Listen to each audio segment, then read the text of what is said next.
अगर नहीं है तो आप उनका पासपोर्ट बनाइए, आप बर्थ सर्टिफिकेट अपना बनाइए, और अगर 10th क्लास की मार्कशीट है तो उसको तैयार रखिए, अगर कास्ट सर्टिफिकेट है उसको तैयार रखिए, अगर नहीं है तो बनवाइए, पासपोर्ट नहीं है तो बनवाइए, बर्थ सर्टिफिकेट नहीं है तो बनवाइए।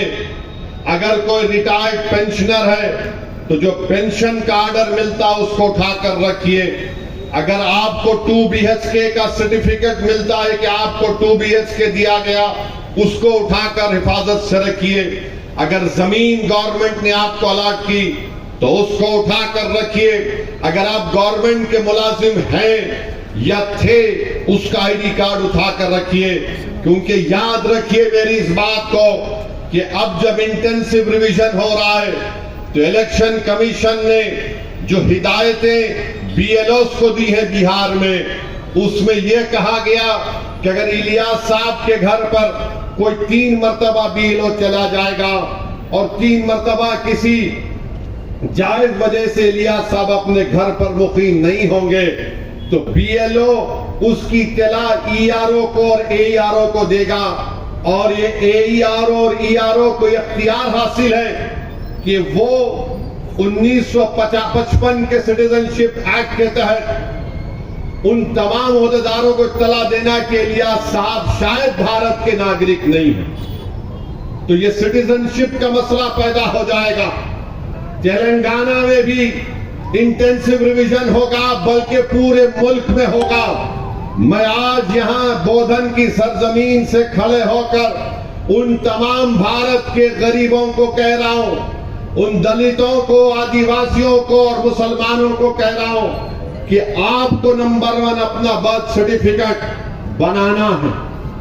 10th क्लास अगर किसी ने किया तो मार्कशीट तैयार रखना है, कास्ट सर्टिफिकेट है तो तैयार रखिए, और अगर आप उस कास्ट में आते हैं उसका सर्टिफिकेट निकलवाइए।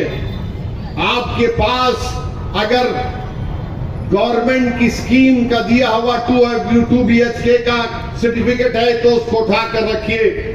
ये इसलिए कह रहा हूं कि 10 डॉक्यूमेंट की बात जो इलेक्शन कमीशन ने बिहार में की वो यही 10 डॉक्यूमेंट है। हमने सुप्रीम कोर्ट को अख्तरुल ईमान मजलिस की तरफ से गए तो सुप्रीम कोर्ट ने अपने इंटरिम ऑर्डर में कहा कि प्राइमा फेसी हम इलेक्शन कमीशन से कहते हैं कि आधार कार्ड को भी, जो इलेक्शन कमीशन का वोट डालने का एपिक कार्ड होता है, राशन कार्ड को भी वो कंसीडर करे। तो ये जरूरी है, याद रखिए, जब तेलंगाना में या आपके किसी रियासत में ये इंटेंसिव रिवीजन होगा तो आप लोग परेशान होने की जरूरत नहीं, अभी वक्त है।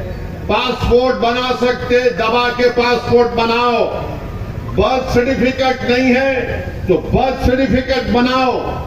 कास्ट सर्टिफिकेट है, याद रखो मेरी इस बात को, अगर आपका नाम वोटर लिस्ट से निकल गया तो मोदी को सबसे ज्यादा खुशी होगी। क्यों खुशी होगी? क्यों खुशी होगी बताता हूं मैं आपको। आपका नाम जब तक वोटर लिस्ट में रहा, जैसा हम अब मोदी से सवाल कर रहे हैं, बताओ गरीब गरीब क्यों होते जा रहा है और दौलतमंद क्यों हो रहा है, तो मोदी ये नहीं चाहते कि कोई उनसे सवाल करे।